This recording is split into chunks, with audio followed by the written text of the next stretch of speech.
You know what's a fantastic motivator for men? Shame. I'm telling you now, it works. Shame. If I'm around my house and someone was getting fat and all of us were to go, you're a fat fuck, what are you eating that for? I guarantee they'd train. Shame works with men. And you talk about this, and this is the reason I promote brotherhood. The reason I am the man I am is not just because I'm so fantastic. It's because I, even now to this day, live with 6 men. I live with my fight coach. I live with my brother. I live with some of my old friends I've had for 20 years. We live in this big ass compound, this huge house. If I wake up and my brother's been training an hour and a half, I feel so annoyed and angry and guilty that I have to go and beat him now. So that competitiveness keeps us constantly at edge. People say me and Tristan are best friends and our brotherhood is fantastic, but it is based on competitiveness. But we don't compete against each other. We compete to prove to each other we're a good teammate in the battle against the Matrix. Well, you have to understand that there's enough outside enemies. You have to put your ego aside and say, look, there's enough people who already want me dead. We're the same blood. Can't we at least unite against all the people who want me dead? I want you. I'm in competition with you, Tristan. I want to beat you, to prove to you I'm a fantastic teammate to you. As opposed to I want to beat you because I don't like you. And it's a different mentality, and we'll sit there, and my brother and I are in constant, endless competition, but it keeps us sharp. So masculine competition is super important, which is why it's the third thing I teach, which is brotherhood. You are the sum of the 5 people you spend the most time with. If you find some guys who have their game right, your game's going to get straight. It's as simple as that. And I think if you take any man on the planet, in any situation, in any scenario, and you tell him to become as strong as possible, because of all the lessons he's going to learn, become as rich as possible because of all the lessons he's going to learn, plus obviously being strong and rich are benefits, plus find a network of brotherhood of men who are accountable to themselves, and by extension accountable to you. If you're accountable to yourself as a man, you're also accountable for your friends. I don't want loser friends. I don't want dickhead friends. If I had a guy I really liked and he started being a dickhead, I'd try very hard to fix him. And if I couldn't fix him, I wouldn't be his friend anymore. I'd say, stop that. We don't do that. Why are you doing that? What are you crying about again? Why are you acting that way? Come on, let's go train. I don't want to train. But we always train. Come on, let's go. And then after a while, I'd be like, he doesn't train anymore. Get him out. Bye. Go get eaten by wolves. That's the unfortunate reality of the world, because I'm the sum of the 5 people I spend the most time with. I don't want to wake up one day feeling terrible and going, but he's missing the day and I might miss the day. His poison will get in my brain. I have to resist it. So if you get a brotherhood, masculine brotherhood, and you're accountable for yourself and for them, you're going to be able to do nearly anything. People will shield laziness with anything. No one wants to admit they're lazy. So they'll shield it with disbelief. That's a scam. Or, I don't work hard, I work smart. Bollocks, more cover. Just anything it takes to say, I don't want to work. Do you believe in that? Work smart or not harder? I believe in both. Yeah. But there's a time when it comes to work smart. And most people are trying to do the smart work before they do the hard work. It's kind of like talent, right? You don't notice if you're talented at something until all the hard work's done. Yep. I could be the most talented tennis player in the world, but I don't play tennis. So if I go down the tennis court, Joe Schmo's gonna smoke me. I don't get to see my talent until I've worked so hard that I'm in the top 1%, and now I'm beating them because I have some God-given gift. Yeah. You understand? Yeah. You have to do the hard work first. If there's no hard work, there's no smart work. So someone's gonna sit there and go, I work smart, I don't work hard, so I only have to work an hour a day. If working smart gets you a lot done in an hour a day, then you should work smart for 12 hours a day and get 12 times the work done. I am absolutely and utterly a believer in hard work. I'm a proponent of hard work. I have all this money and all I do is work. My entire life is work. This podcast is work. I'm getting in the car and going to another meeting, work. I'm gonna fuck a bitch, that's work. She's gonna be on my arm at the fucking Cannes at the film festival. That's more credibility. I consider it work to fuck her. That's work. I wanna go to the gym so I'm in good shape, work. It's all work. My entire life is work. And people don't wanna look at life that way. They wanna talk about work-life balance and being lazy and all this crap. I don't believe in any of that. I believe in, if you wanna win, you have to outcompete the man who's prepared to do nothing but work. It's player versus player. If you're gonna sit there and go, I don't wanna work more than an hour a day, well, the guy who does wanna work more than an hour a day is gonna beat you. And no matter how smart you are, there's always a smart dude who's doing the same smart work you are for more hours than you're doing it. That's just the nature of the game. And we talked earlier about speed. Most people go, it's only 2 weeks. It's only a week. It's only a week. People who say it's only a week are the people who are broke. They don't value time. That's the reason you're all poor, because you say it's only a week. It's tomorrow. Oh, I'll do it later. It's only an hour. It's only a day. It's only a minute. You are competing against people like me who do not waste a second. Being a normal man or an average Joe is always going to suck. The only way to have a good life as a man is to be exceptional in some fields. Here is how you do it. Yeah. You need to work your ass off. They believe. They want men to stay depressed, semi-depressed, miserable, paying the taxes, just rich enough to pay tax, too broke to do anything else. Yeah. That's what they want. So they don't care about men's mental health either. They don't care when men kill themselves. They don't give a shit. This is why I talk about the Matrix. People say, why do you talk about the Matrix all the time? And I say there are people who are living right now in a computer-generated reality. If you believe everything you're watching on the news, you are believing a complete false version of reality. And the idea of that reality is to keep your brain occupied enough so you'll continue to do a shit job for shit wages and pay your taxes until you die.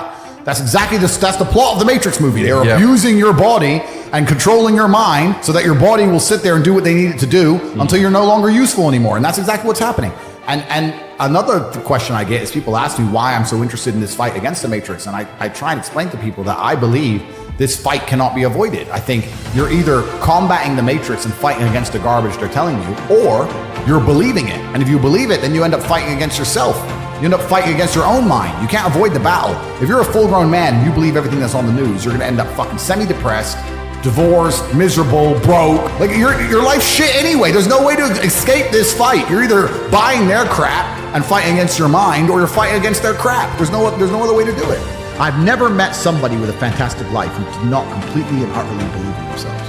I've never seen somebody massively succeed and they didn't believe in themselves, ever. I've never seen somebody who just allows life to happen to them and become blown off course by some sadness, end up doing massively monumental and important things. I've never seen it. And if she leaves me afterwards, let's say she just likes to leave men, I don't care. I'm still working. You're still crying. You can't possibly ever beat me. I'll continue to beat you into eternity, as will my bloodline. You will sit and pay the price for the rest of your human years. Even your ancestors above you are disappointed in you, and your offspring for the rest of your lineage will look up and say, my great-great-great-grandfather was a loser because I broke his heart, and now we've been broke ever since. Yeah. Chess and fighting are remarkably similar. Very. You have to know what your next move is going to be countering his next move. And there's no luck. If you lose, you made a mistake. There's no such thing as a lucky punch. If I'm losing a fight, or if I'm beating some guy up, and he hits me with one shot and knocks me out, and people go, that's a lucky punch. He's trained his whole life to punch people in the face, and he punched me in the face. You call that lucky? I call that good. It was a very good punch. Excellent. Probably his best punch of his career. No such thing as lucky punches. Same thing with chess. If you also lose, you left your guard down. Absolutely. It's my fault. Same thing with chess. Brutal self-accountability. If you lose, you made a mistake somewhere. How do you learn that? You have to go back, reflect. You have to watch the game back, play the game back. Where did I make the mistake? You don't blame your opponent, you blame yourself always in chess. It's self-accountability. So when I stopped playing professional chess, I decided to move over to fighting because they're very similar. It's one-on-one, it's not a team sport. So that's why I chose to fight, but I never considered fighting fun. I never took it as, ha ha ha, this is fun. I was out to hurt people, for real. Firstly, let me tell you something about myself and most rich people. We don't own anything. I don't own anything. I don't own anything. There may be a trust fund in Ecuador that owns a company in Singapore that might own a yacht that I could borrow, for example. I don't own shit. So that's the first thing. The second thing, you have all these different jurisdictions around the world. It's extremely complicated. How are you going to tax a rich guy? He has houses here, houses there, company here, company there, all the companies making a loss. Does Starbucks pay tax? No, Starbucks supposedly doesn't make money. Supposedly Uber's never made profit. An app on the phone with millions of cars around the world and people working endless hours for them and them getting a cut of it to run an app. Supposedly they've never made profit, never paid a penny tax. Funny how that works. You can't tax the rich. It's too complicated. You can't tax the rich. It doesn't work. All you're going to do is just drive them into other countries. If England right now today were to announce a huge tax on the rich people just go, oh cool, I'll base my company out of Belize. 2 pieces of paper, fuck you. We don't really learn lessons unless they're learned the hard way. Yeah. I believe that unless a lesson is taught the hard way, you're not going to learn it. You can have so many near misses and people won't learn their lesson. Bro, you must know a guy who goes out there, nearly crashes his car, doesn't slow his ass down until he wrecks it. Yeah. Like, this is how people are, right? So you need that pain for the lesson to sting enough to really genuinely go inside of your mind. And it's the same with everything. It's the same with driving a car or business. Truthfully, if you want to learn a lesson about business, you're going to have to suffer at some point, right? So we always say that most people are not successful with their first companies, X, Y, Z, blah, blah, blah. I get that. The truth is, there's a lot of people who make a lot of money with their first company, but they just spunk it, act an idiot, and it all blows up in their face. And that's how you get the discipline on your fourth company, that when you have $3 million in the bank, you just leave it there.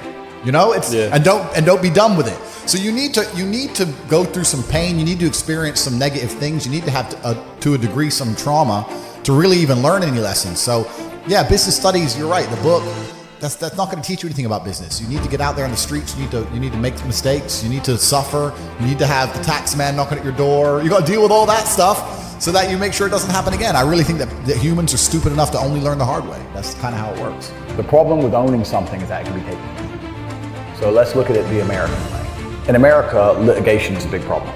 Everyone gets sued all the time.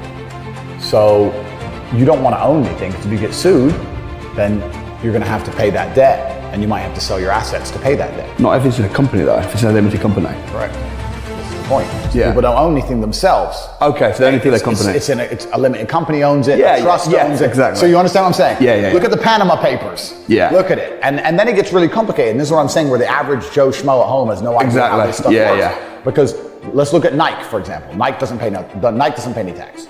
Why does Nike not pay tax? Well, I'll give you a very simple version. They have two companies, one set up in Belize with a 1% tax rate, one set up in Europe.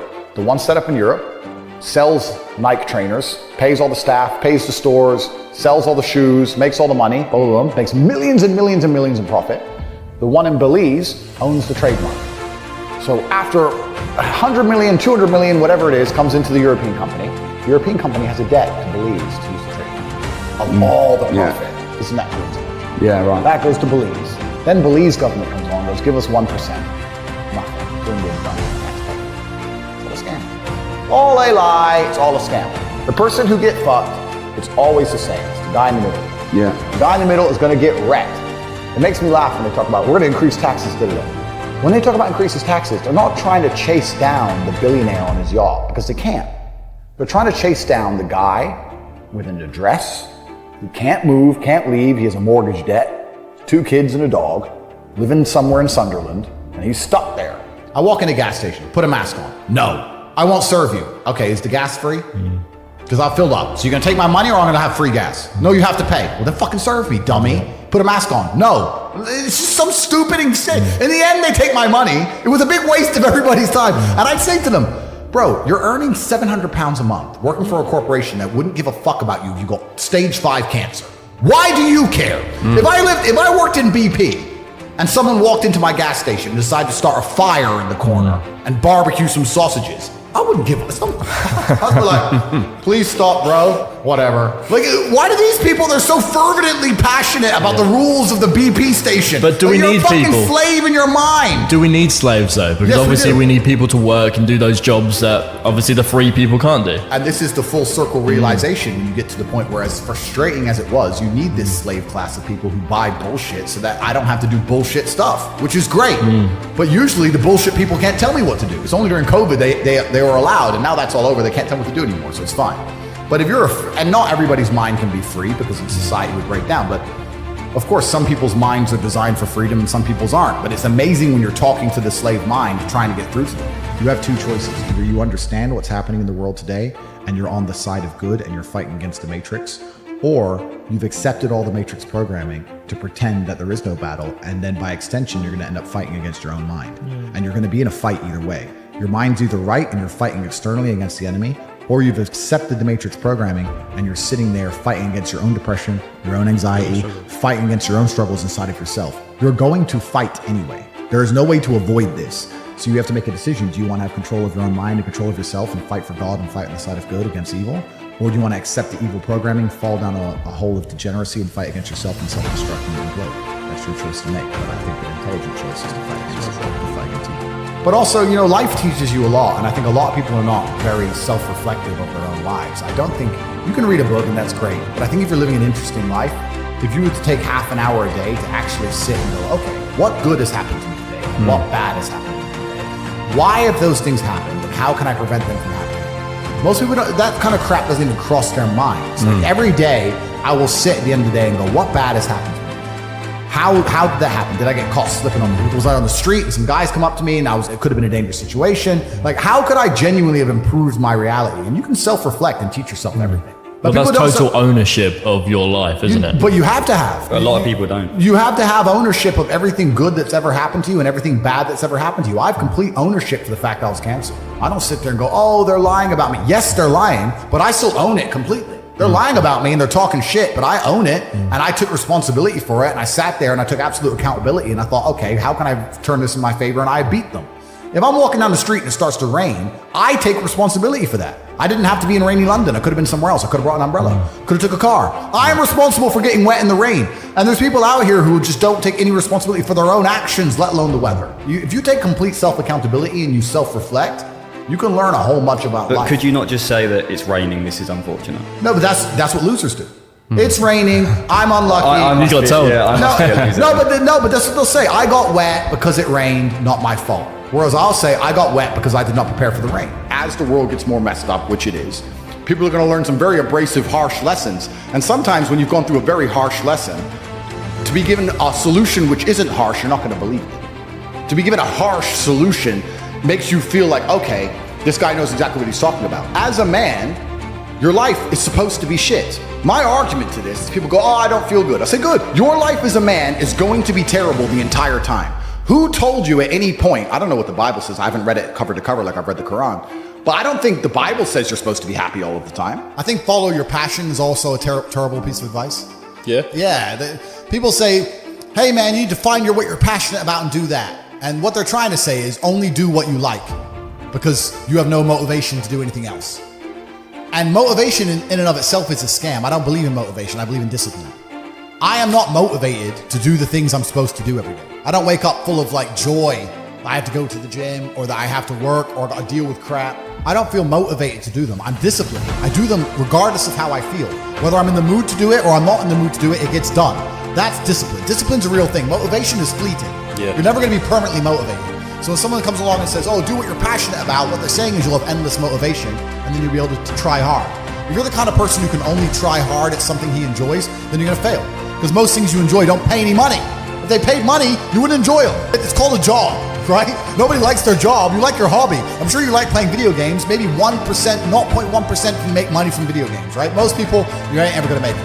Yeah. Do you think the guy in China who owns a concrete plant is passionate about concrete? Do you think he's sitting there stroking it at night, naked in bed? Fuck no. It's money.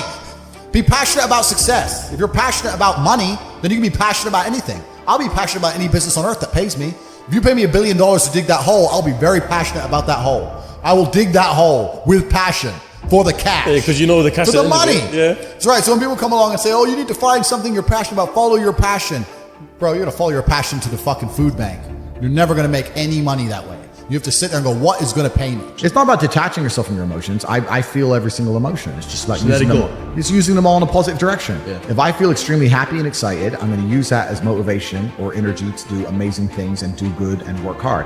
If I feel absolutely depressed and distraught, I'm going to use that as endless energy and motivation to do amazing things and work hard. It doesn't matter what you give me. Energy cannot be destroyed. It can only be converted and transferred. It doesn't matter what fuel you give me. If you give me diesel, petrol, kerosene, vodka, doesn't matter what you put inside of my engine. Hard work is going to come out. Absolutely. Success. That's all I know how to do. Yeah. That's all I know how to do. It doesn't matter what fuel you put in my engine. My engine only knows how to do one thing, and that is succeed.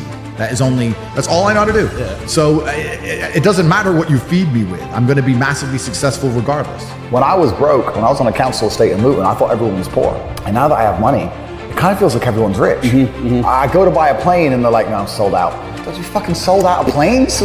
I go to buy a Bugatti and they're like sold out. I'm like, all the shit. Who are these people? Yeah, everyone's bought everything. Like, and it's crazy how many people out there have such ridiculous sums of money, truly ridiculous sums of money.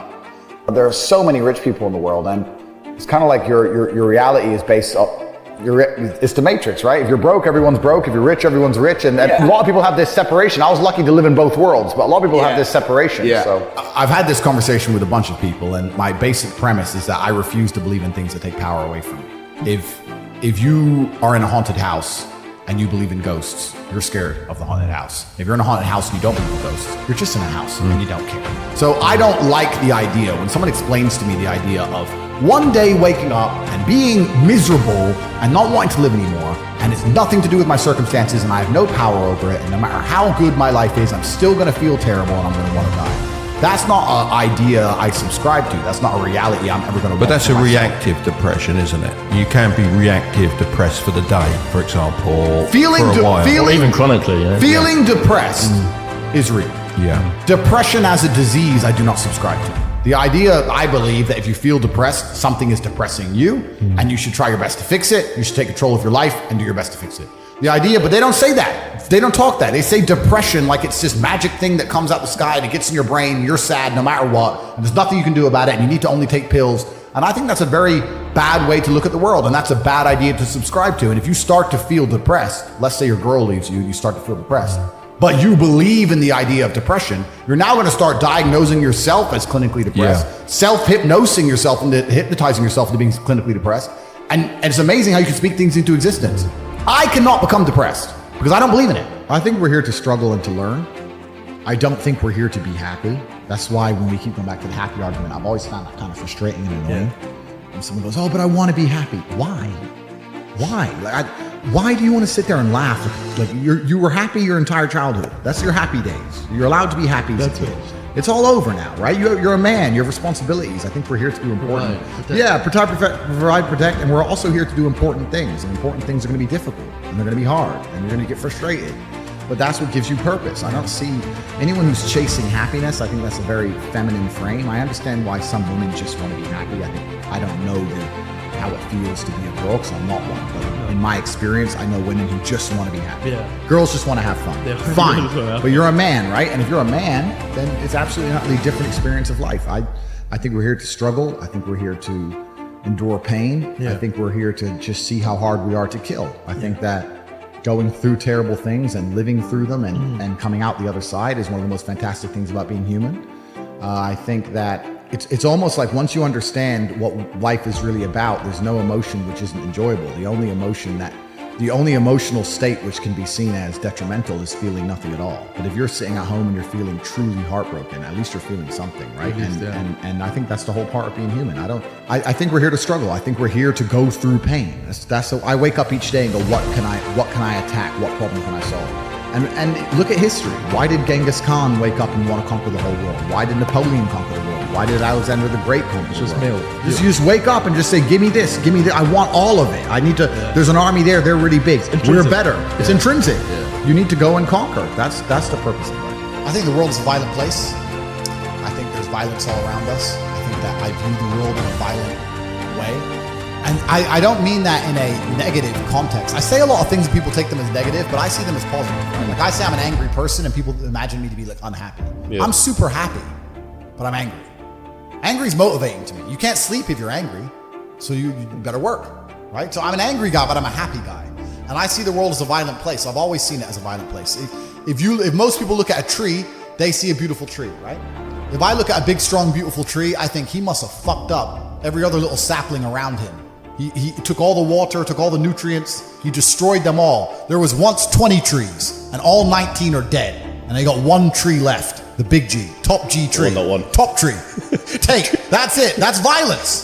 Violence got him there, right? He destroyed his enemy. That's how he got to the top. You see a beautiful tree, I see violence. You understand? And that's the true nature of the universe. You have to learn that you have to take things from other people. And by taking it, I'm not saying go rob a bank. I'm not saying that. I'm saying completely the opposite. You can be a philanthropist. I'm taking money from everyone inside of HU, but I'm changing their lives. It's a good thing. You can take money in a positive way. Most people don't look at life that way. And when you look at life that way, you need to start identifying. One of the things we teach inside of HU is to identify every single time your money is taken from you. The only thing I will say I don't like about being banned is that you get 3 lives when you attack powerful people. They first ban you and try and shut you up. Secondly, they'll put you in jail for something you didn't do. And thirdly, they'll kill you. So I've used my first life, which is kind of upsetting. And you know that next is going to be some false charges. The 2 worst ones. And if you survive the false charges, you just die.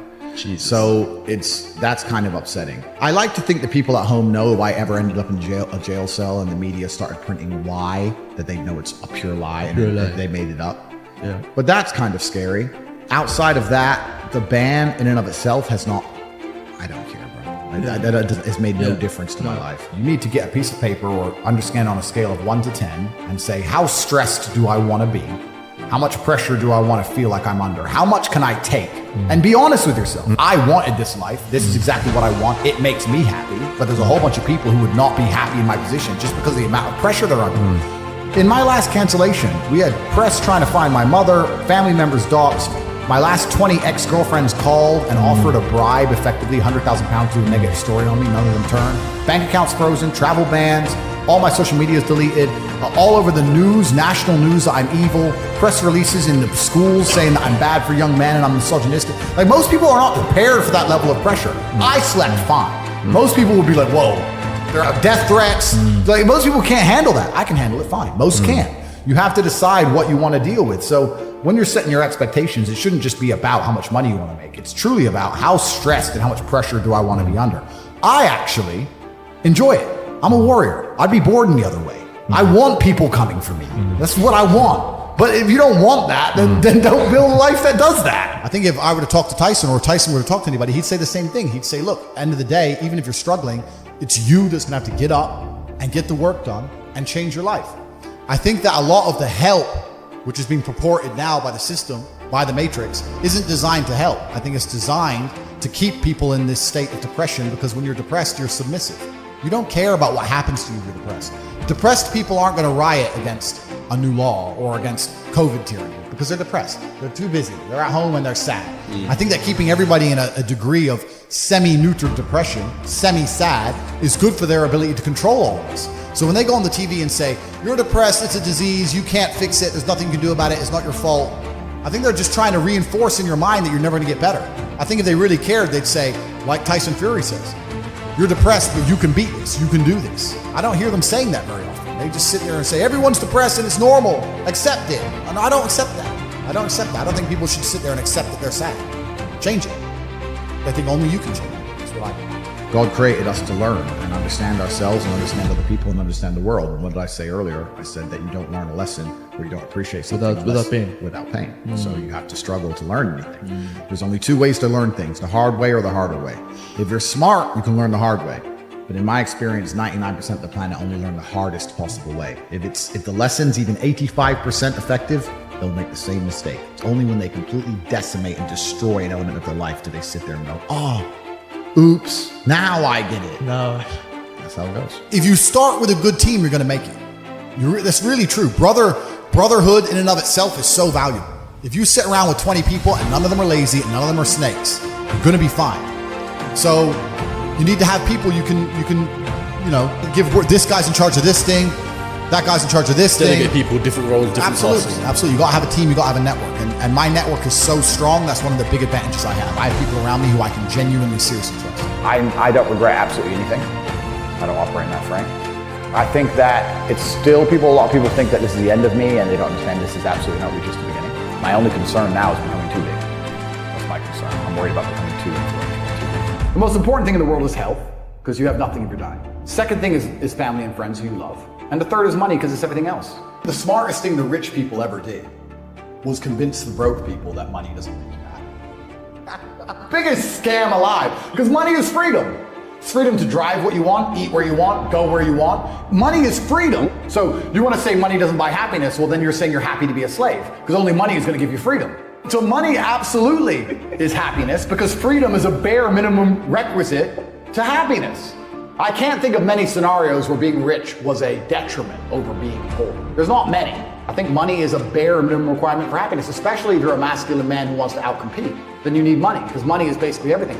And they've convinced people, the poor people, oh yeah, he has money, but I have friends and family who love me.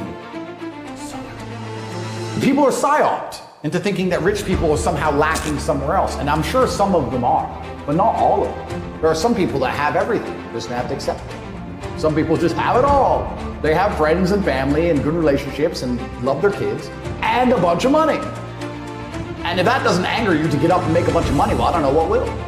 The solutions I've come up with in my mind, of course, are money, because money is power. I want people to understand that when we talk about how money is the root of all evil. Money is also the root of all good. Money is the vested time and interest of other humans. If you have a bunch of money, you have the stored energy of other people. And I'll give you a very simple example. I have money, so I can get somebody to sweep my floor. I have their stored time and energy in a note or on a bank balance where I can make them sweep the floor for as many hours as I so choose, because I can afford to pay them. It's the stored time and energy of other people. So for evil to be done, it requires the time and energy of humans. And for good to be done, it requires the time and energy of humans. So money is like gunpowder. It can be used for good.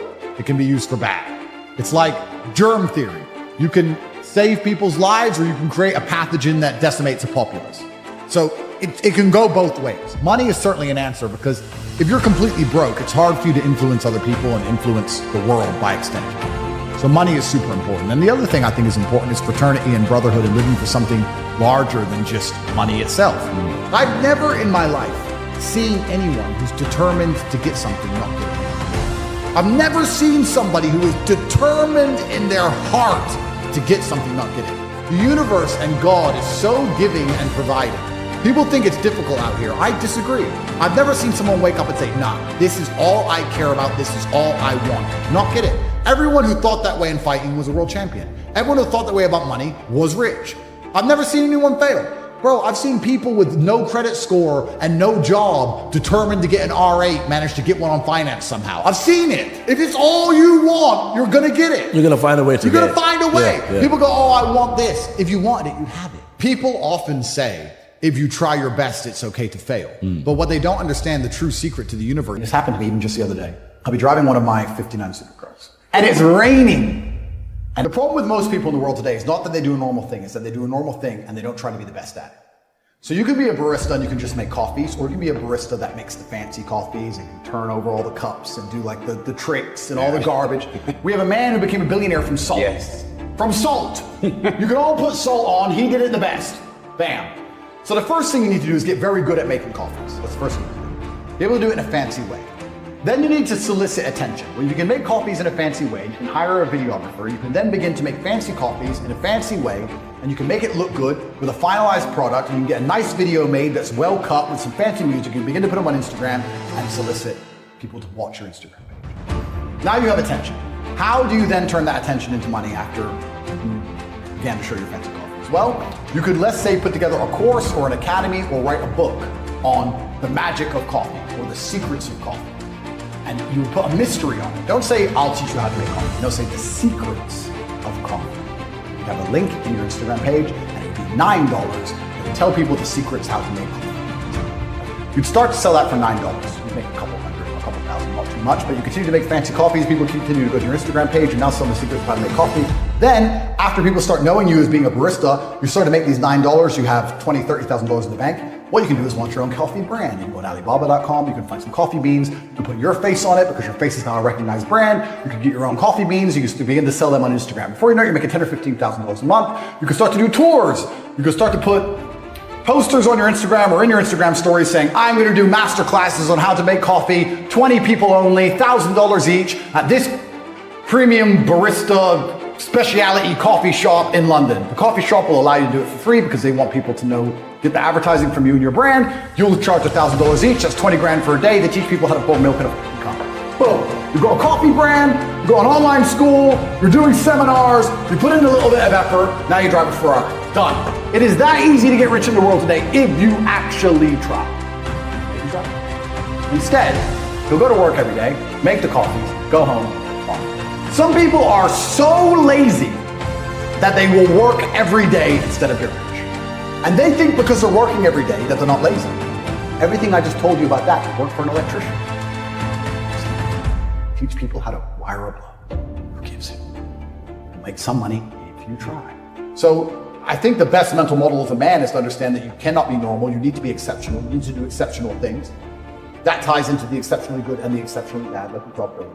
Which means you need to be hard on yourself so you can deal with the exceptionally bad. And if you start to do all these things, they all compound. Everything I've said across all these hours all tie into each other, and you end up in one result. You end up in one place, which is brutal competence, brutal masculine competence. There's nowhere else to be. Nothing will save you besides your own brutal competence. Or I believe that getting rich is one of the best things you can possibly do to help save you.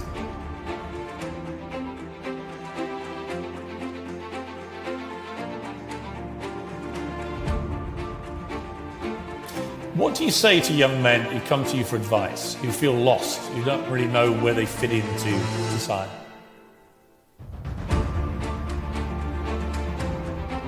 I say that life as a man is exceptionally difficult. I say the most beautiful and the most terrifying thing about being a man is you're born without value. Society doesn't care about you. You're only going to be cared about based on how useful you are. You have the chance to build yourself up and become a superhero if you're prepared to do the hard work and be indefatigable enough to never quit. But if you're going to stand around and wait for a handout, nobody's going to ever respect you. And I think that A lot of people have forgotten about how difficult and how competitive it is as a man. We're always in constant competition with each other. And it's your duty as a man to stand up and say, I want to be as important and strong and good-hearted and God-fearing as possible, and I need to work hard to achieve those things. Masculine men have a duty to provide and protect those they care about. We have a duty to do things we don't feel like doing because we know we're supposed to do them. And that's why we stayed in the Titanic and died. You need to be teaching young men to understand that the world is very, very difficult. It's hard to be a man. You're going to feel bad sometimes. You just suck it up and perform anyway. Not to sit there and cry your eyes out or blame other people. Tough being a woman too in modern society. It's certainly tough being a woman, but I'm not a woman, so why would I speak on issues I do not understand? I'm a man. Because every man deals with heartbreak and deals with sadness, but how you use that energy is the differentiator between humans, right? You are feeling the same pain that many men have felt. I, as a man, every man out there has had his heart broken and understands how difficult it is as a man. We all know how hard it is to see the girl you love getting plowed. Yeah, getting plowed by someone else, like you have to deal with now. You can log into our OnlyFans and see it. The difference between me and you, and perhaps some of the other men out there, is that certain men take that anguish and take that sadness and understand that energy cannot be destroyed, it can only be converted, and use it to build themselves into a man of absolute standing and power. As a man, you must build yourself into a man of credibility, which means to build yourself into a man of standing, we all start in a fairly similar position. I became me through tedious, arduous, difficult, never-ending work. I think we're here to struggle and to learn. I don't think we're here to be happy. That's why when we keep going back to the happy argument, I've always found that kind of frustrating and annoying. When someone goes, oh, but I want to be happy. Why? Why? Why do you want to sit there and laugh? Like you were happy your entire childhood. That's your happy days. You're allowed to be happy as a kid. It's all over now, right? You're a man. You have responsibilities. I think we're here to do important. Provide, protect, and we're also here to do important things. And important things are going to be difficult, and they're going to be hard, and you're going to get frustrated. Life is hard.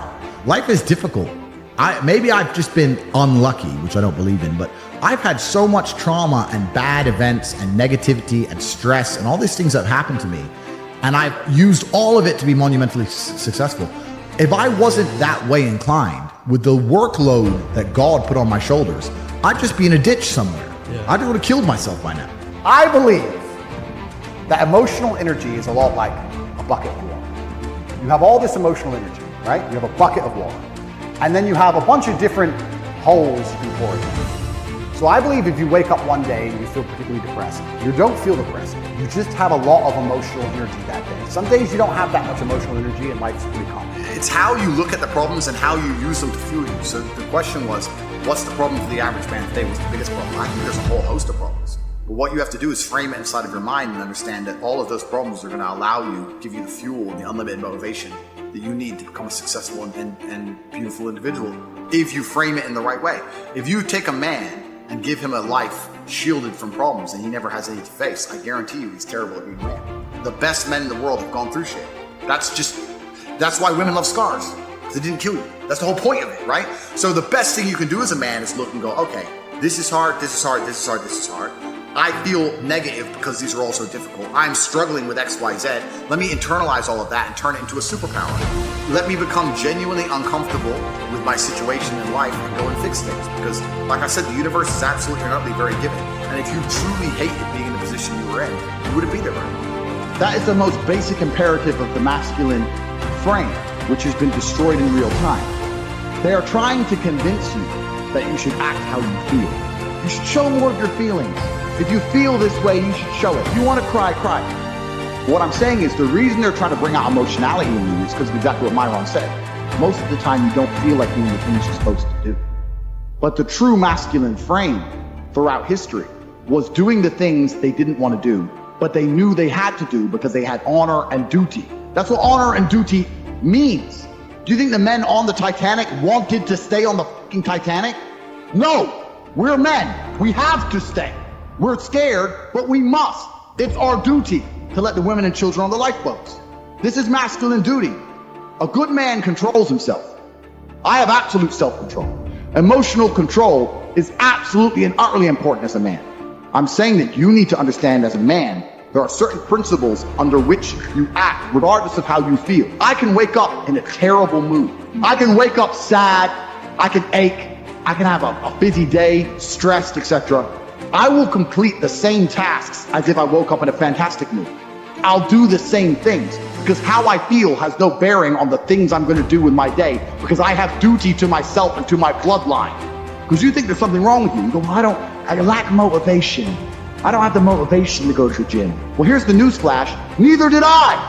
And I still did it. So now what are you going to say? Now you have no excuse, right? Oh, you're scared to get in the ring. So was I. Still did it. Scared to get in the cage. So was I. I still did it. Being a man isn't about not feeling things. It's about acting the way you're supposed to act regardless of how you feel. We act. We're men of action. We get things done. So the world got built. All of it.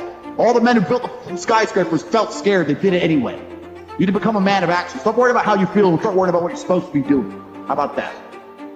I think heartbreak is designed to teach you lessons. I think everything bad that happens to you as a man is designed to teach you lessons. I think that's why God gives them to you. You're never going to be a good man unless you've suffered. Good men have been through a lot of bad things, and you have to realize why she left or why your heart is broken so that you can change certain things and grow. I think that the worst men on earth are the ones who haven't had enough pain. You're supposed to suffer as a man. You're born to suffer. The whole reason God put men on this planet is to suffer. And the best men are the ones who suffered the most. I wouldn't be top G if I didn't suffer more than anyone else. You're a better man than everyone else if your life was a mess and it was a hardship. Because you're not what happens to you, you are how you react to it. And the best men on earth are men who have had their parents die, their best friends betray them, their girl betray them, thrown in jail, their money stolen, stabbed, robbed. And every time something happened to them, they sat there and they looked in the mirror and said, what can I learn from this? How can I stop this happening? Those are the best men. Those are the men respect. Those are the men women want. Why do women love scars? Look, they tried to kill him and they can't. That's why I want him. The best men suffered. You find a man who's never been through suffering and nobody gives a shit about him. Men don't like him and women don't like him. Men are no good without it. If you're an intelligent person and you crash your car, you sit and say, how did this happen? Was I driving too fast? No. Whose fault was it? Well, an amateur will say, it's their fault. They came speeding out at me. But a professional will say, no, they came speeding out at me. Why couldn't I avoid them? Why couldn't I move? Why didn't I see it? Why am I on this road in the first place? Like a professional analyzes everything from a position of what they could do about it, having control over all things. And it's the same with heartbreak. If you ask an amateur why his heart's broken, well, she left me because of blah, blah, and he'll just blame her like a dumbass. She's arrogant. She doesn't listen to me. Her friends convinced her to cheat. She wants this, that, instead of saying, I don't have what it takes to keep her. I don't have what it takes to talk in a way that makes her not want to listen to her friends. I'm not important. So if you self-analyze everything, then everything happens for the same reason. Whether, no matter what bad thing happens to you, including heartbreak, it all happens for the same reason, for you to analyze and get feedback. If you were more important and more successful, she was less likely to leave you. That's the truth. The thing about life is you become a better person via feedback. You don't ever become a better person via anything else, especially not practice. People say practice makes perfect, and that's the biggest mistake, because it's not true. Because I often get asked, Andrew, how do you speak the way you speak? And I say, well, feedback. And they say, well, you've practiced, right? Well, everyone practices how to talk. There's people who've been alive 30 years longer than me, practicing to speak longer than I have. Don't speak the way I speak, for example. It's just an example. You have to feedback. You have to watch yourself talk. You have to see where you've made mistakes. You have to see where you say, like. You have to remove it consciously. You need feedback to improve. So if a woman left you, that's feedback. Learn the lessons and make sure it doesn't happen again. Or sit and blame her and pretend it's nothing to do with you, and then wait for it to happen to you again, because it will. That's how life works. Like feedback I got from jail, or my father dying, or heartbreak, or being stabbed, or whatever it is, all of these things happen for you to learn from them.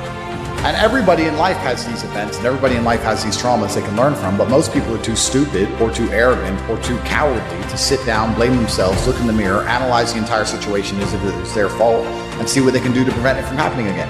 If I get wet in the rain, I blame myself. Why didn't I bring an umbrella? Why was I outside? Why was the car not near? Why didn't I check the weather? It's all me. Whereas the average person goes, why are you wet? It rained. And it's not their fault, because the sky rains. It's not my fault. I can't stop the sky raining. Whereas I believe I could have stopped myself getting wet even if I can't stop the rain. It's a mentality. Heartbreak teaches you the power of understanding that in life, things will always get better if you try to make them better. There were girls who I dated when you were still a baby. So let's say I was 20 years old. And she was 19 years old, I was 20 years old, and we broke up for whatever reasons. This particular girl got some job where she had to move to London. And I was upset about it. If the heartbreak had never happened, well, I'd be that guy. I'd be with her now. I wouldn't have done all the great things that I've done. Heartbreak sucks, and you do have to deal with it. And again, know when to walk away without begging or humiliating yourself, especially in this day and age of DMs and messages being recorded and stuff. And each heartbreak, like with every bad event that happens in life, sets an important marker that you eventually look back on a longer timeline, and you see the growth and the self-improvement and maybe the hypothetical scenarios that would have happened had you stayed with that person or had you not been betrayed by that person. And yeah, it serves as very important markers on the timeline. But it's only once you progress a couple of years past that timeline that you can see the knowledge in it, unless you do it the wrong way and let it spiral you into down the toilet of self-destruction. In which case then you're like, oh, well, that's when my life went completely wrong. So no, that's when you chose to give up. They're two very different things. A heartbreak's fantastic. I wish my heart could still be broken. That'd be nice. Well, men live for women. This is the point. Men live for women in every single way. If women didn't exist on this planet, everything about my life would be different. I'd have fast cars because I like driving.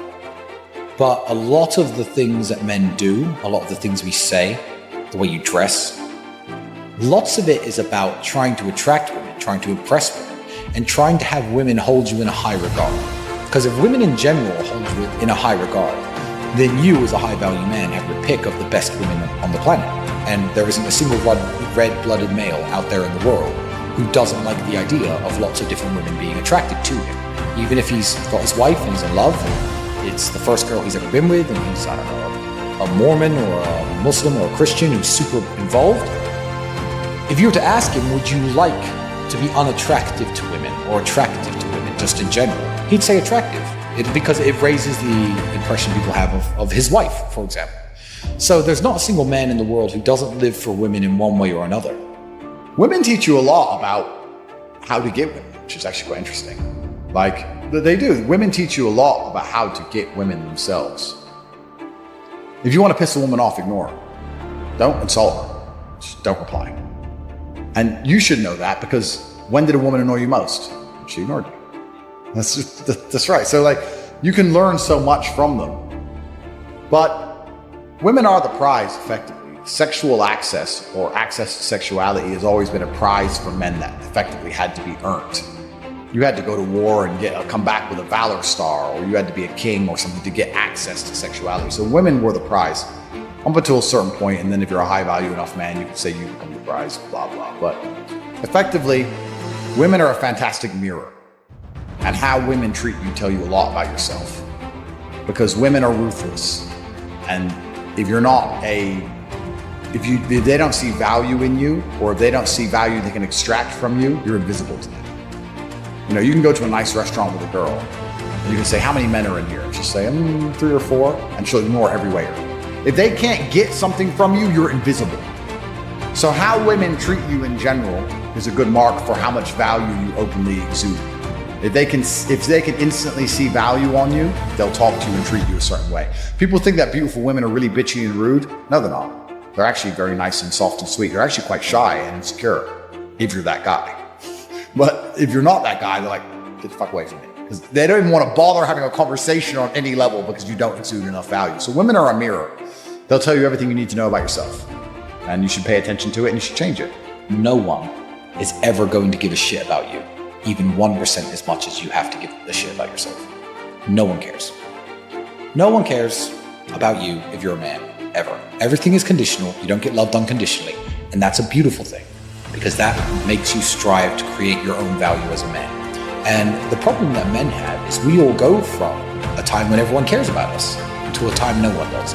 Women don't lose it until they're maybe 45 and childless. And they'll be like, oh, what the fuck's going on? Now she understands what it's like to become a 15, 16, 17-year-old man. Because we've gone through the stage. I'm not going to answer them. Because, hey, little Tristan, I remember her, you know? They all cared about me back then. When you get 16, 17, 18, you're out in the cold world and you're like, no one gives a fuck, do they? I can't pay my bills. I have no food. Nobody cares. Yeah, your mother and your father will care a little bit, but you have to care about them So I'd say the duty of protection is the other way around once you become an adult. And you have to care about yourself. So the best advice I can give to anyone, especially the young men who are 13, 14, 15, who, you know, are sitting in their room playing video games and their mother's still bringing them sandwiches, you know, if she continues to care about you that much and you lean on it, you're going to be a nobody. And if she says, okay, you're 18 now, get the fuck out of my house, you're going to be a nobody until you make something of life. So I train every single day. I've actually heard from some people saying, you overtrain. And I explained to them, one, I don't believe in rest. I'm not you. I'm not pussy and I'm not broke like you are, Mr. Fitness Trainer, standing around the gym teaching people for $50 an hour. I don't need to listen to you. Secondly, I don't train because I want to get bigger. I train every day because it is difficult to train every day. It hurts. I don't want to. I wake up and I'm busy. I have other things to do. I don't feel like doing it. So I force myself to do it 7 days a week, 365 days a year, so that I know I'm the kind of person who can do what he doesn't want to do when it needs to be done. I am that man. And it's more of a mental exercise than a physical exercise at this point. How can you ever outcompete me if I can force myself to do the things I don't want to do and you cannot? Discipline is absolutely essential for success, and you need to get very comfortable and very used to the idea of understanding that on your path to greatness, there are going to be long periods of time where you hate what you are doing, where you are dissatisfied with the actions you must undertake, where you are tired, where you are stressed. That is why it is difficult. That is why most people won't make it. If the path was easy, everybody would walk it and it would lead nowhere. 100 people start the path, 99 fall off because it is difficult, and the one person who makes it to the end gets the gold. If all 100 made it to the end and the gold was divided by 100, it wouldn't even be worth anything. The difficulty gives it value. The fact that it is difficult to do is the key component into the fact you want it in the first place. If it wasn't difficult, everyone would have it and you wouldn't want it because no one would respect it. It's supposed to be hard. Life is supposed to be hard. You're supposed to think this is terrible. You're supposed to suffer and smile through the pain regardless. Discipline is the key to success in all realms as a man. And if you lack it, you stand no chance. You can give most people a roadmap to success. You can give them a Ferrari with a full tank of gas, and a lot of people still wouldn't make the destination because they would say the drive is too far away.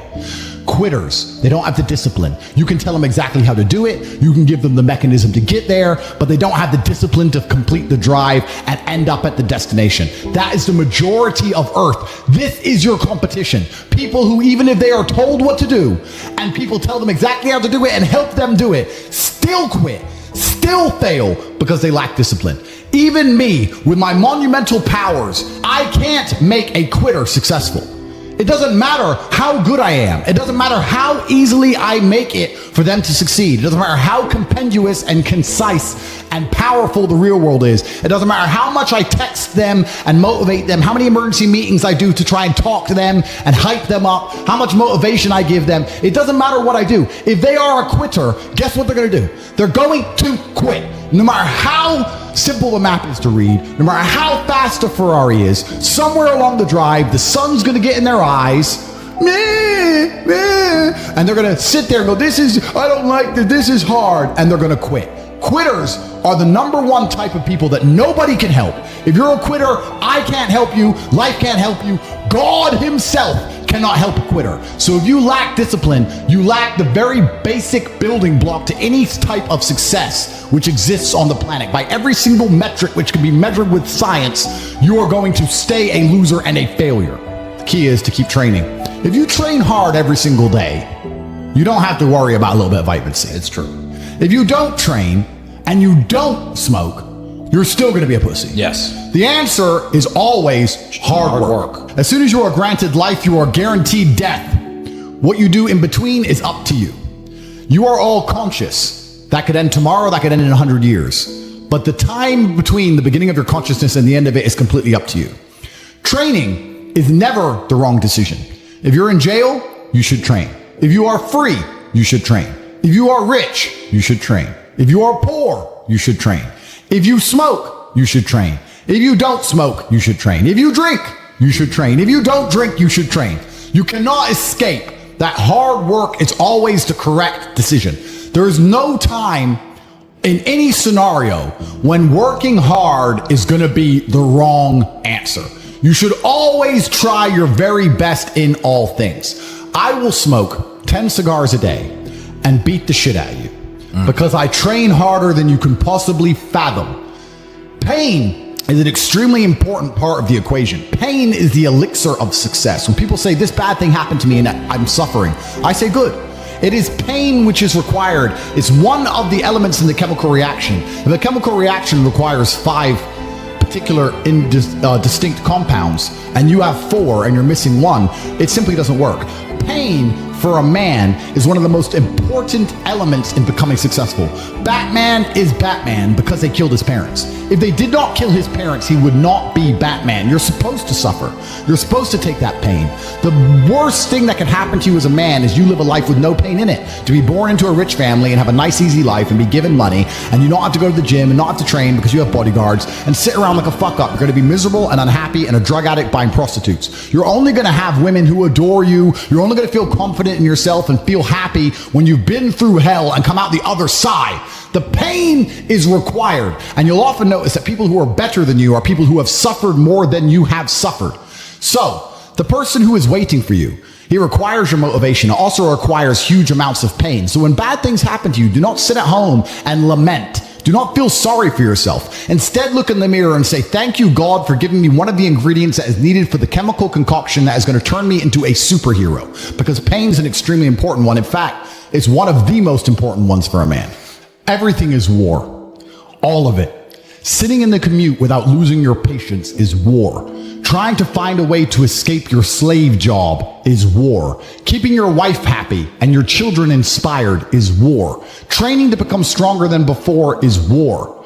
It is all war, and it cannot be avoided. And I'll tell you why it's war, because war is 2 opposing sides trying to achieve the same goal. 2 opposing sides want the same land or the same influence over X land. And the car you want, the Ferrari, you're not the only person who wants it. The reason it's so expensive is because others people want it. The girl you want, the beautiful woman, everyone wants her. It is war. It is competition.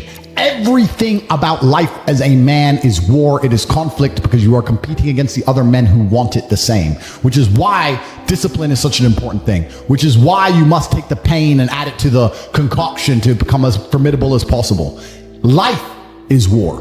This idea that you can go through life as a man and avoid war is probably the biggest mistake that most men make, because it is impossible for you to achieve anything significant without war. Running a business is war.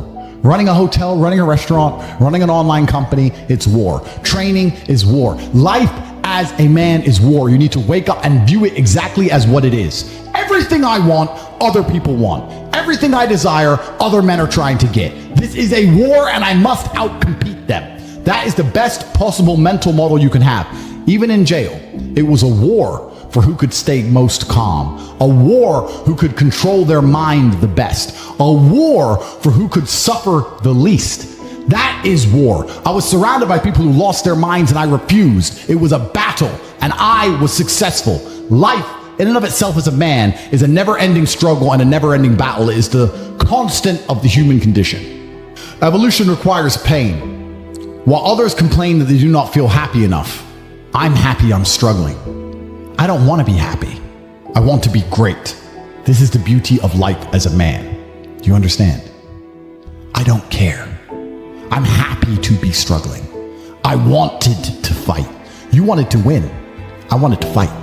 That's the difference. You're concerned with winning. I wanted to just fight. And we're fighting. That is the beauty of life as a man, to be great. If you concern yourself only with being happy, you are once again acting like a female or a child. Happiness is fleeting. It doesn't even matter if you're concerned only with the hedonism of happiness. You're going to drink alcohol and go to parties and go to festivals and take drugs. I want to be happy. Who cares? I want to be great. I want to be great all of the time. And let me ask you a question as a man at home, genuinely, truthfully. Would you rather be a loser who's always smiling, a happy loser, or would you rather be a stressed winner? Because I'll tell you something about winners. Most of them are stressed. We are stressed. We're stressed. Putin is stressed. Genghis Khan was stressed when his messenger turned up after a 4-week ride with updates from the battlefront of Iran.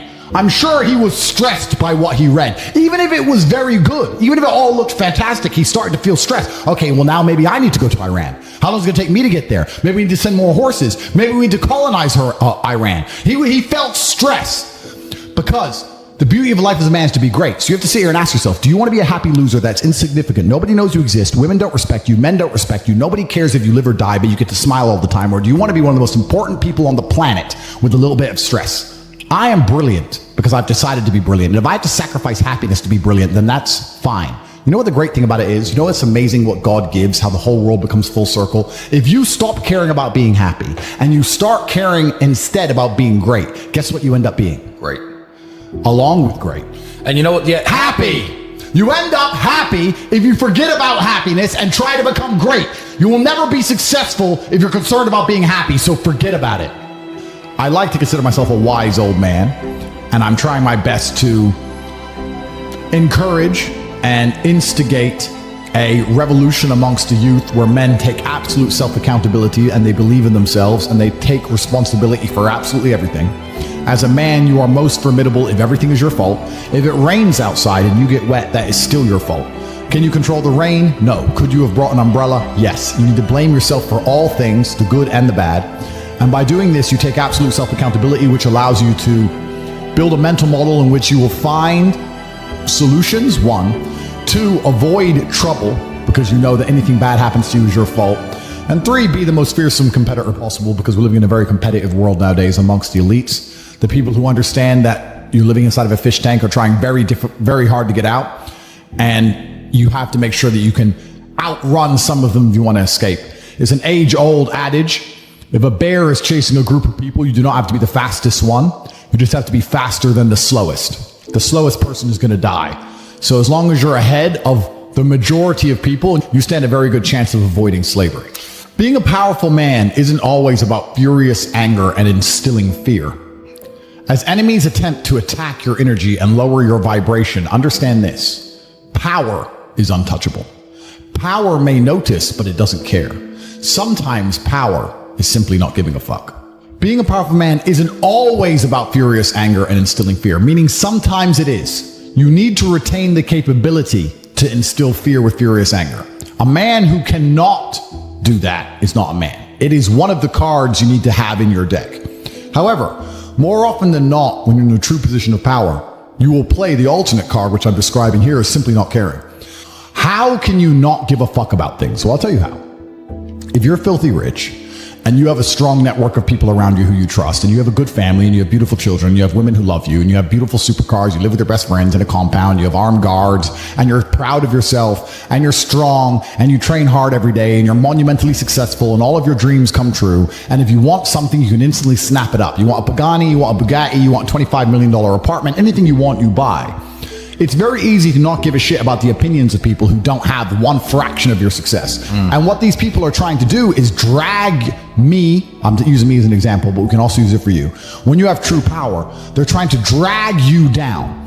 They're not trying to elevate themselves. They're trying to drag you down, which is a very different thing. Because it's amazing how God rewards those who are trying to build and create and elevate, and how it punishes those who are simply trying to destroy and be spiteful and negative. And these people are going to dedicate hours and hours and millions of hours of their life towards a certain cause. Thank you. To try and drag people down who they cannot affect because they're already too powerful and too large.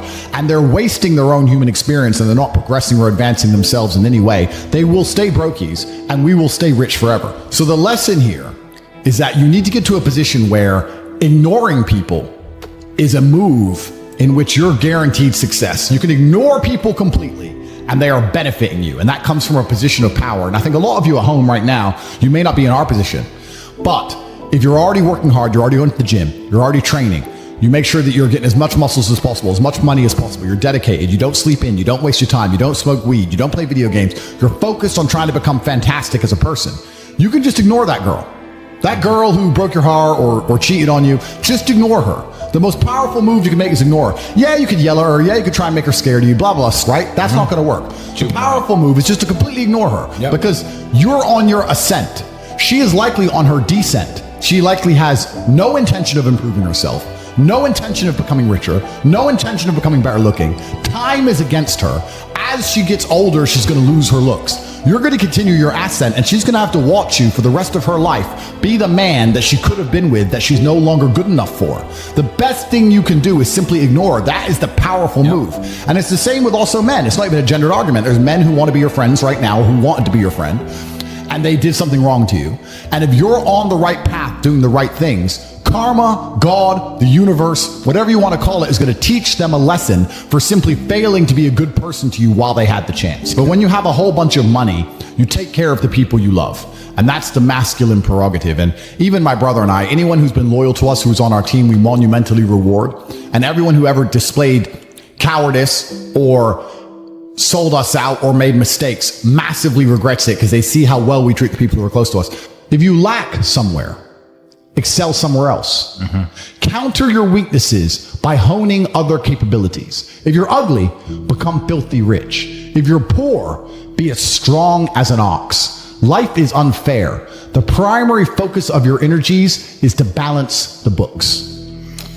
And there's two different ways you could interpret that. You can, obviously, increase the attributes that you are lacking. If you have the ability to train, because a lot of people don't. Some people are born without arms and legs, but you, with 2 arms and 2 legs, are sitting at home jerking off to Pornhub, flabby and fat.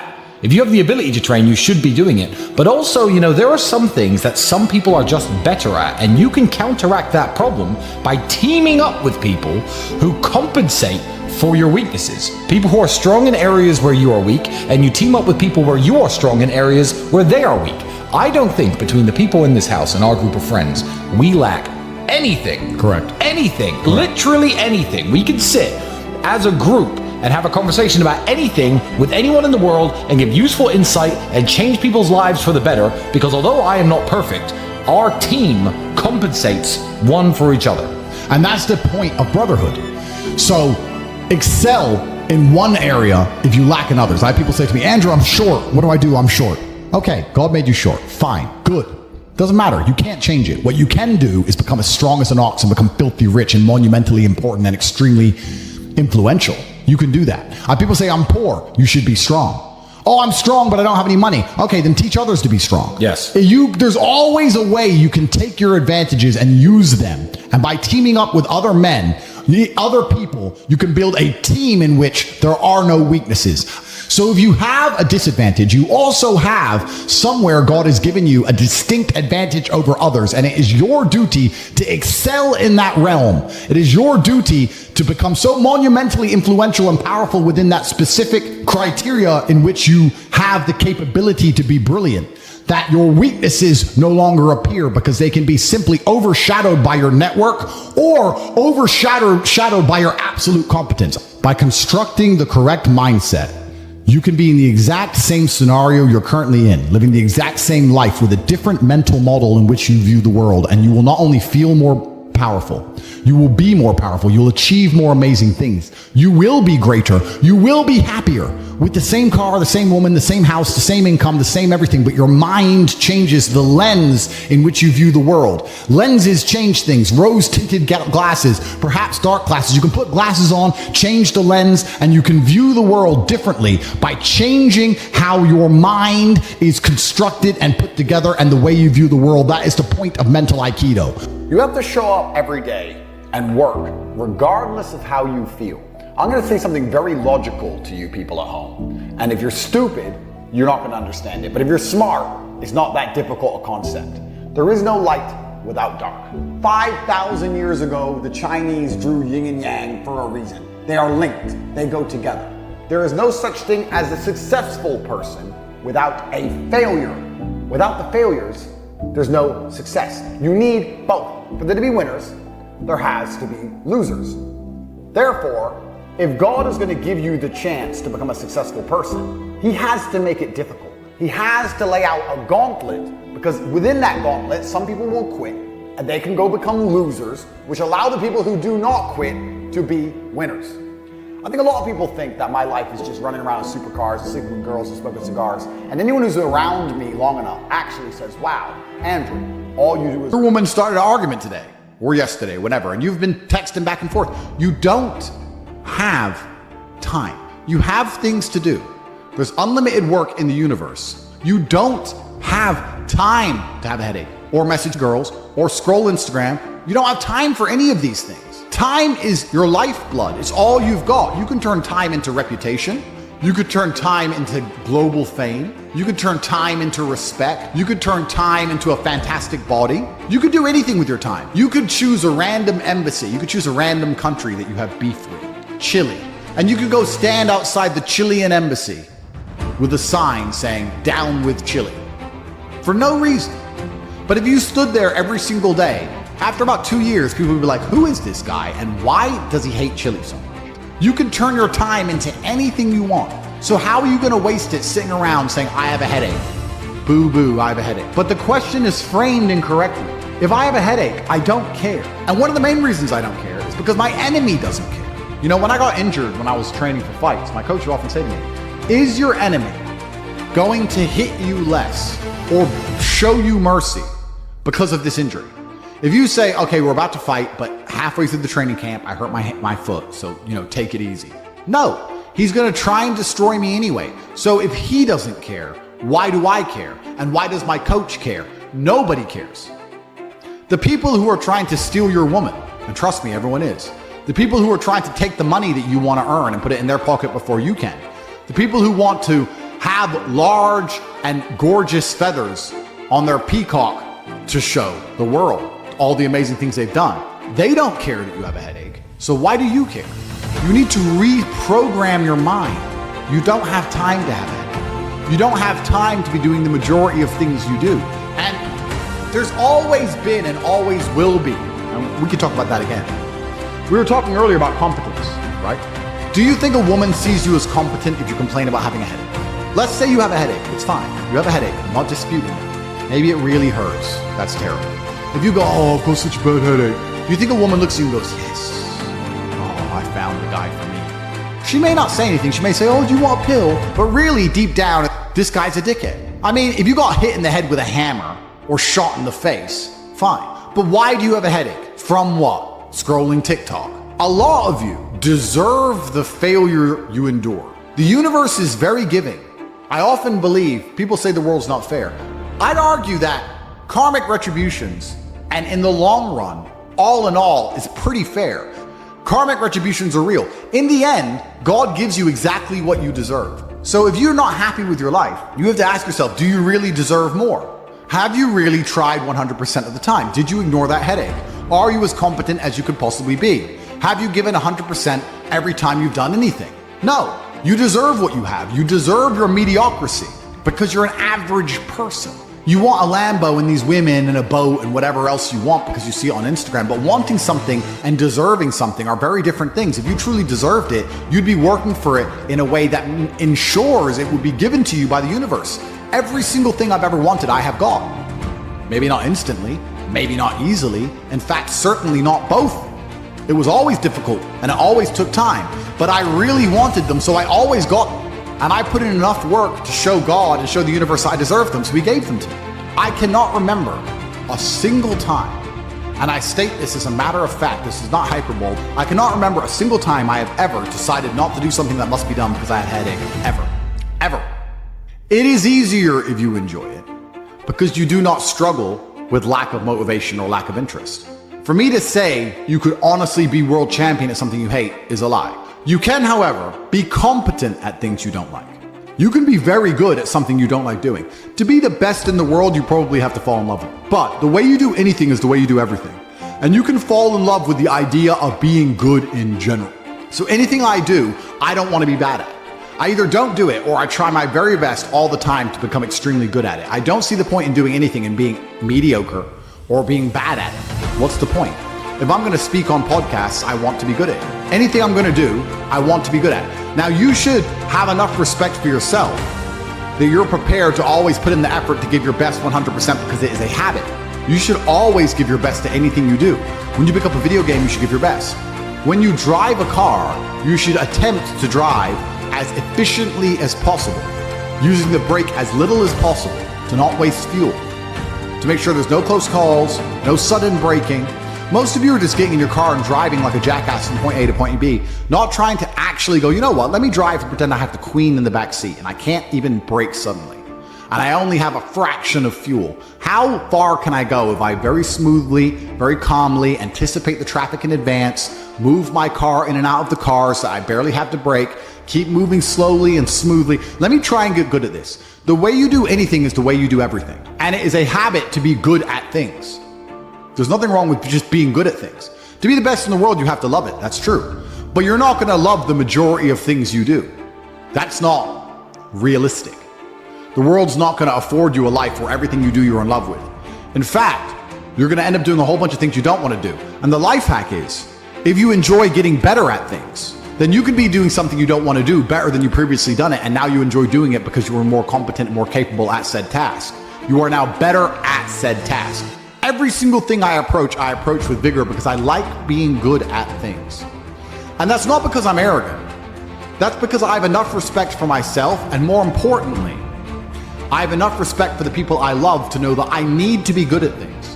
When my children, or when my women, or my family, or my people who rely on me, my brothers, anybody comes to me expecting me to do something for them, I need to have enough respect for them to know that I'm good at what they ask me to do. And if I don't know what they want me to do, or I'm not particularly good at it, I'm at least good at learning.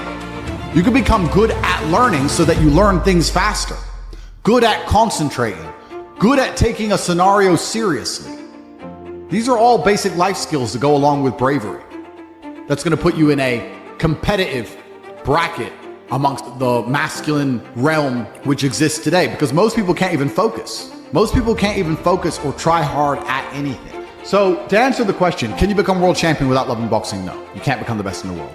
However, you can become very good at it because you can have enough discipline to ensure that you go to training, and you can make sure that you're the kind of person who, if you're going to go to training, you're going to try your best. Guys, you're going to go to training for an hour. Whether you try hard or don't try hard, you're going to spend an hour in the boxing gym. There is no reason to not try.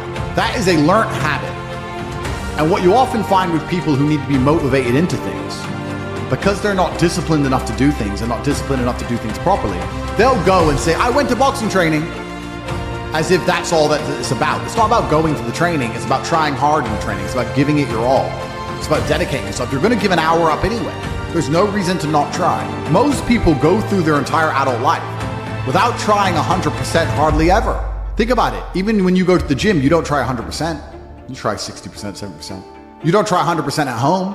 What do you try 100% with? Do you really try 100% with work? Are you really moving that mouse as quickly as you possibly can? No, you're not trying. So you have people who have gone through life and are going through life without even giving 100% of what they've got ever. And it's interesting because we're entering the most competitive period of human history, and mind are connected. You cannot have a strong mind without having a strong body. Fantastic. Who should you be before you become rich? Well, money is an amplifier. Money's not going to change who you are. It's going to amplify who you are. If you're a good person, it'll make you a very good person. If you're a bad person, it'll make you a very bad person. If you're a weak person, it'll make you very weak and cowardly and scared. Why do you work all the time? All you do is work. If I was as rich as you, I'd just go on holidays. Not understanding that the kind of person who goes on holidays when they have money is not the kind of person who becomes truly rich. The kind of people who become truly rich are the people who work every day no matter what. Which is why all of the people who are truly rich are workaholics, because it's the only way to really get there. You can get to a certain point once you disrupt the matrix. Absolutely everything as a man is your responsibility.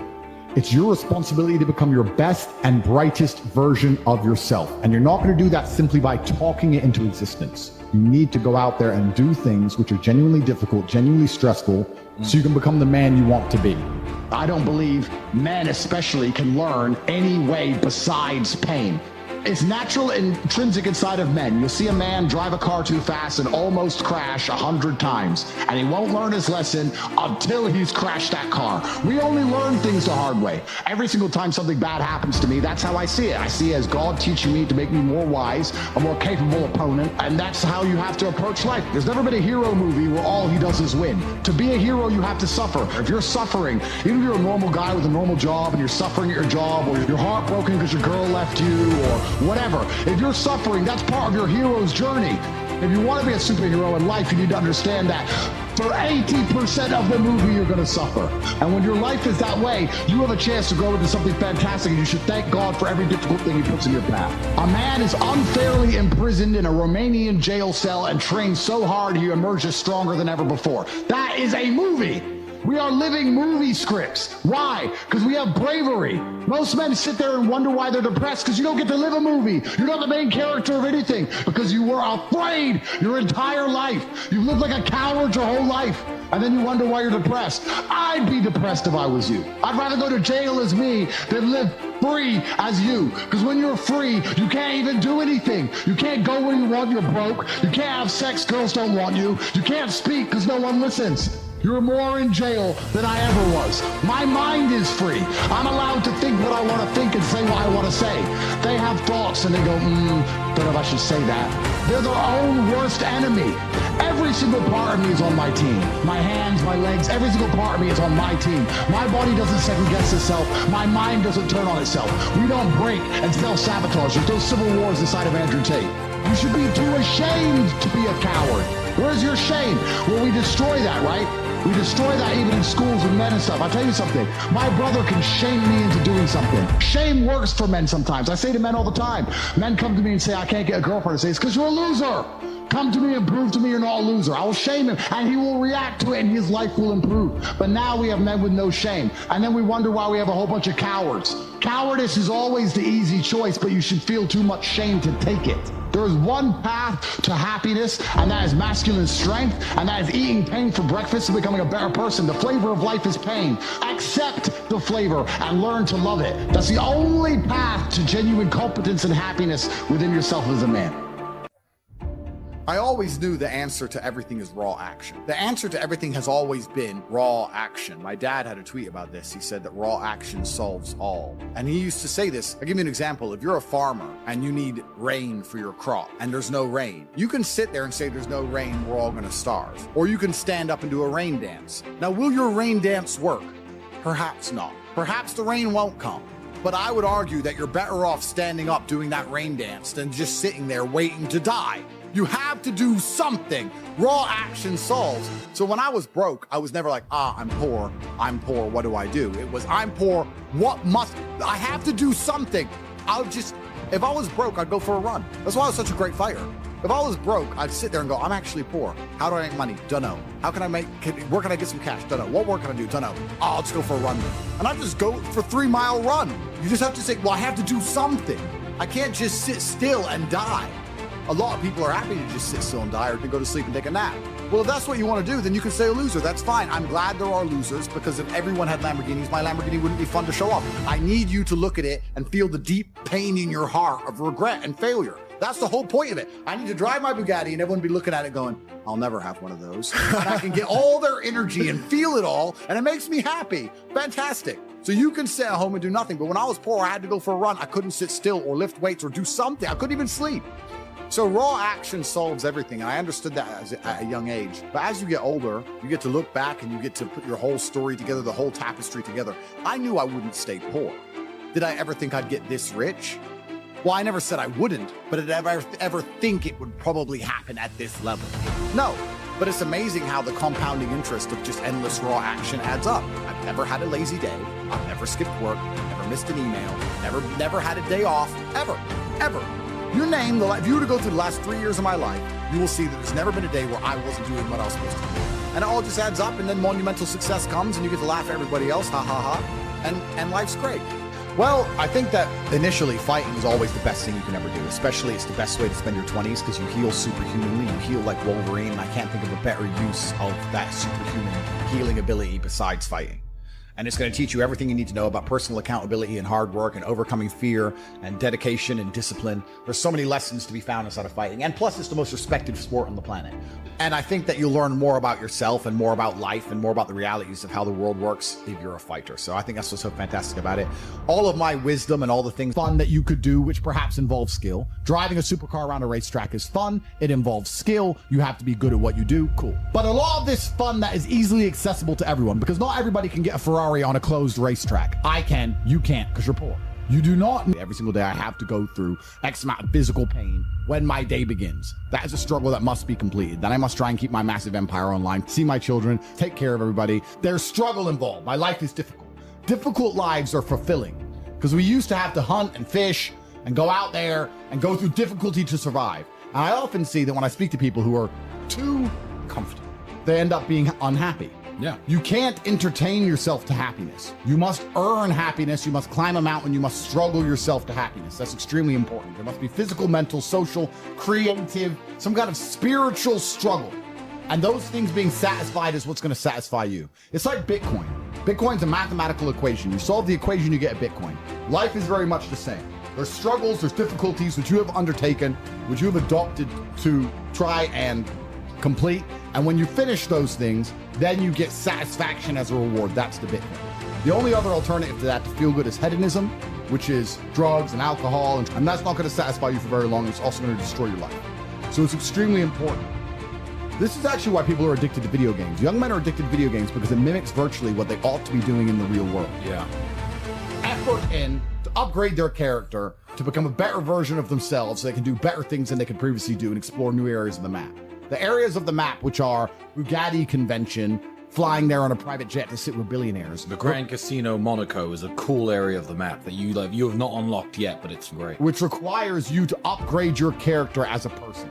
You understand this in video games, and you do it in video games because it's very interesting to do. However, you don't want to do it in the real world. But in the real world, it's so much more rewarding. And I actually going to argue that we're living in one of the final periods where that's true. I'd say in a few generations, who you are and who your physical body is may not matter nearly as much. No, but it does matter today. A lot. Exactly. So that's why you should enjoy it while you can. Yeah. So you need to pick the low-hanging fruit first. And the starting block to all of these things is your body. I believe if you lift, stretch, move, improve your body, try and train MMA, learn how to fight, get stronger, get bigger muscles, it's a fast track to self-discipline which will carry over into all other endeavors. And I would argue that is nearly impossible. In fact, how many people can say the gym saved their life? How many people do you know were depressed, started training, got in fantastic shape, and weren't depressed anymore? It is very easy. The low-hanging fruit is your body and upgrading your body. That is the easiest struggle, which is never going to backfire on you and never going to be a negative towards any other facet of your life. And when I look at men who are physical specimens, I think everyone naturally does this, but I'm going to openly say it. I respect them differently than I look at men who aren't. I have a different level of respect for them because they show me they have discipline. They show me they have motivation. They show me they're capable of doing difficult and hard things. Those are the kind of people I trust. They're not afraid of struggle. They're problem solvers. People who train are problem solvers, and you need to become one. And you need to become very, very adept at solving problems pretty quickly. I actually find it amazing that there's people out there who aren't in perfect physical condition. Guys, let me tell you all a news flash. If you eat right and you train hard, you look good. Yeah. It's like a biological certainty. It's almost impossible to be fat and look bad if you eat right and train hard. Your body will react and give you exactly what you want. So why don't you all look like superheroes? Do you not understand how intimidating that is when they look at a group of people and they all look like superheroes and they can tell they're all disciplined, all hardworking, all dedicated, all physically strong? The struggle is what's beautiful about it. That's the most important thing. That's what you have to understand. Yeah, because no matter how rich you are, no matter how smart you are, no matter what family you're born into, you can only get into shape the same way as everybody else. So you could be Mark Zuckerberg, who's now in shape and he's a billionaire, but you can't say, oh, he bought it. He didn't buy it. He's just in great shape because he earned it, like everyone else. You could be flat broke or rich as fuck. If you're in good shape, you had to earn it. It's as simple as that. So yeah, it says a lot about who you are as a person. First, you want to become as strong as physically possible. So you want to be as strong as physically possible. Next, you want to try and make as much money as possible. Not even necessarily for the money, although money is extremely important. So it allows you to take care of yourself. We talked about this before, but there's a challenge involved, and solving that challenge is going to make you feel more satisfied as a human.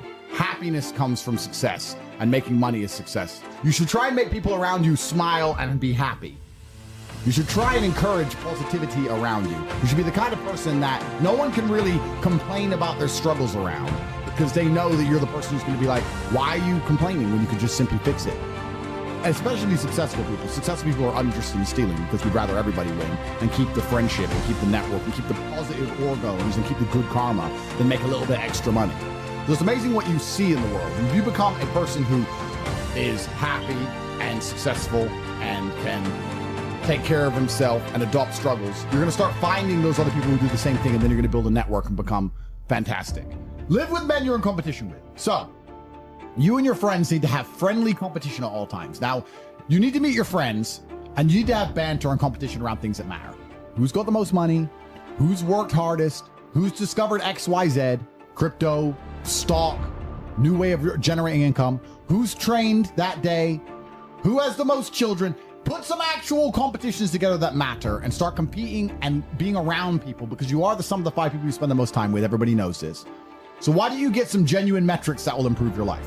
You won't have time to stand around cooking meals if you're friends with somebody who works out for 3 hours a day, for example, because you're going to need to find 3 hours a day to train to beat him, which means you're going to have to just eat that rotisserie chicken as you do squats, like a man should. Live with men you're in competition with. This is ultra important, because you can measure yourself against your circle. If Tristan comes downstairs and says, I've done 1,000 push-ups, I will do anything it takes to do 1,001 just to annoy him, because I know that he then has to do 1,002. And pissing him off is worth it. It's always worth it. And that's why you need to have that kind of competition. Get your act together, get some genuine metrics, things that matter, and once they're all put together, you're going to live in a naturally competitive environment, which is going to increase your testosterone level. It's going to prevent you from doing a lot of dumb shit. And the competition one's great, because you can apply it to everything. There are a lot of people who are going to get, kicked in the nuts and take a fall, and they're going to let it beat them down. Andrew's lost very important kickboxing matches. Did he quit fighting then? Did I quit fighting when I got my ass kicked a couple times? No, you don't. You just have to continue, because in life, there are only winners and losers. There are no participation trophies. There's no, stickers and everyone's invited to have a good time. Life is hard, and everyone in life is actually trying to play the same game. If you're a sportsman, there's a small pool of people who compete at kickboxing, professional soccer, and the bigger the pool is, the more difficult it is. Well, life is the only game where every single one of us 8.1 billion people is trying to play the exact same game. And the same game is, there's only so much money in the world. There's only so many resources. There's only so much happiness. I'm going to try to provide for my family as best as I can. And whether people say money's not important or is important, everyone's part of this game. So winning is very difficult. And you have to keep trying when you get kicked and you fall down. And that's the advice I give to every young man who listens to me. People are afraid of accepting there's a problem, because then they know they have a responsibility towards fixing it. And they don't want to do anything, 1, because they're lazy, and 2, because they're afraid they might lose. So they'd rather pretend there's no problem at all. And I think I often say to people in a lot of my videos about a lot of other subjects that it's not always the winning and the losing. It's the fighting in the first place. And there's plenty of men in history you remember who ended up losing in the end.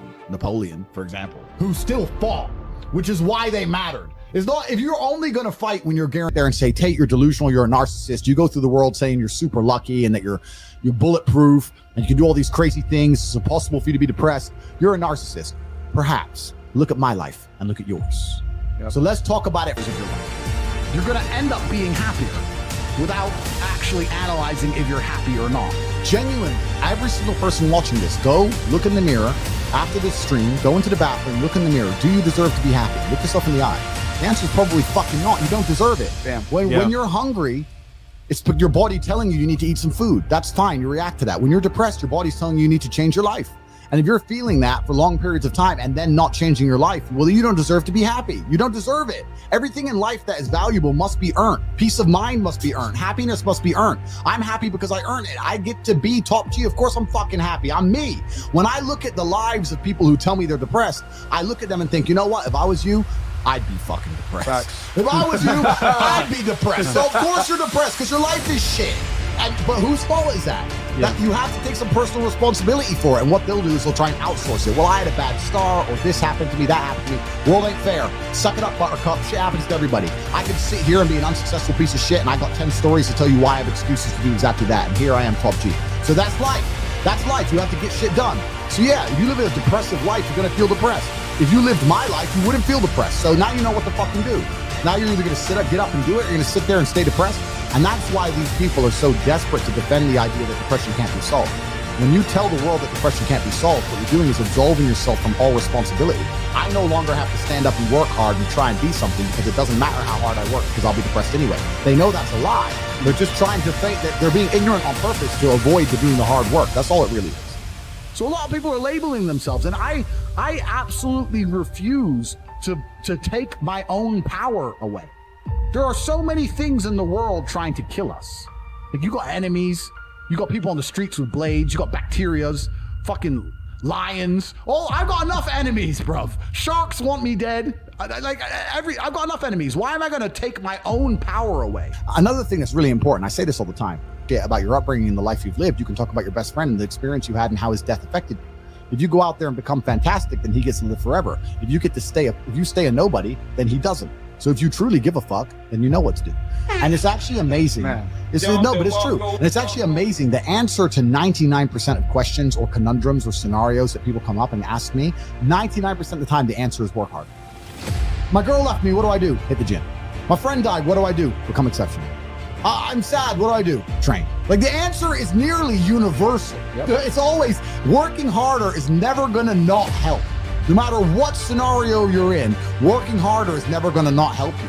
And it's amazing that I give different versions of the same answer for 99% of the questions I'm asked. Work harder. If you have a problem, whether you're broke, whether you're out of shape, whether your fucking friend dies, whether your girl leaves you, whether you're depressed, whatever it is, working harder is almost always the answer. So you know what you need to do. You need to do it. And what's amazing, again, is kind of like the antidote. If you take the antidote before the poison, then you never get sick in the first place. If you're always working as hard as possible, if you're always working your ass off and trying to be the best version of yourself every single day, then you never get sick in the first place. You're already working, you're already taking the antidote. So things can't attach to you, they can't get hold of you. If my best friend or the worst thing that could possibly happen with my brother or anything happened to them, I know they'd live forever because I'm already amazing. I get to keep them alive forever because I'm already amazing. I've already done the work. I've already taken the antidote to the poison. So if you're working as hard as possible all of the time, then you already have all your answers before the problems even appear. I was working my ass off before the Matrix canceled me. And then the Matrix canceled me and I continued to work my ass off. And here I am, more famous than I was before the cancellation. Why? Because I already had momentum. I already had speed. I'd already taken the antidote to cancellation before they fucking hit me with the poison. Working hard is the antidote to everything. So why don't you just do it in advance? Why don't your life just become work like mine? Why don't you just dedicate yourself to a cause and fucking get up and do what you're supposed to do every single fucking day? If you do that, there's very little weapons that the Matrix can forge to attack you with. It's genuinely true. Speaking of your brother, he sent a super chat in. Yeah. You saw it? Was that? I didn't see. Tom? Oh. Tristan Tate, we've got reservations at 2130. Shout out to Tristan Tate in the fucking chat, man. The Slayer. Yeah, we got 15 minutes. So we gotta go. Yeah. All right, cool. So and guys, there you go. You got it right there, man. Like your job as a man is to create a legacy so people actually have something to remember and keep your name alive. And if people can't keep your name alive after you pass away, you didn't go hard enough when you were on this earth.